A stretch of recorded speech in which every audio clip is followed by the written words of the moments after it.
What do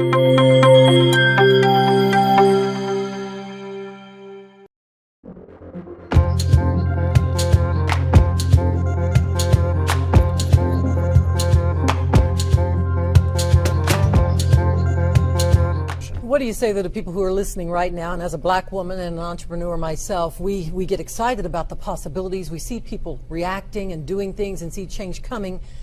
But how does it continue? How can you sort of boost our confidence that this isn't just a temporary thing and we're going to forget all about this? I can imagine, because I experience it too, the level of skepticism that's out there in parts of the community. I can imagine people feeling like, okay, we've seen this before, or we've heard the rhetoric. You know, and I heard a lot of that from our own, black board members, Hispanic board members of color, when the statements started. Companies felt they needed to make statements last summer. I felt some encouragement, but I felt some skepticism coming their way. We have to look at systems and how is the rhetoric and the energy actually changing systems. That's it. And this takes us into, as you know, and a whole other topic. You're starting to see political systems changing, even though the national dialogue is still terrible, very toxic.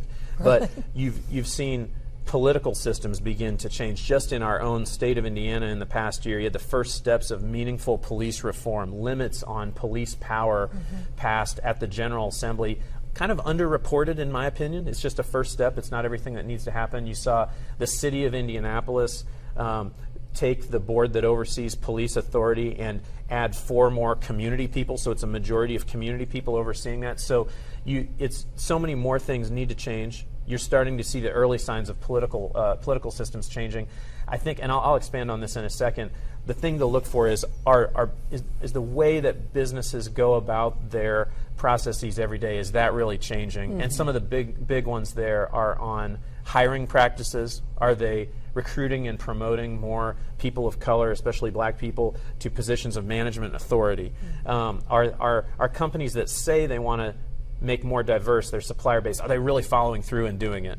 The good news is, again, and I'm so appreciative of what InnoPower is doing, there are organizations, including InnoPower, that have that expertise. You don't have to just start from scratch, and that's really exciting. But that was my long-winded answer to your question. No, it's a good answer. Is the energy and the rhetoric, is it actually changing systems?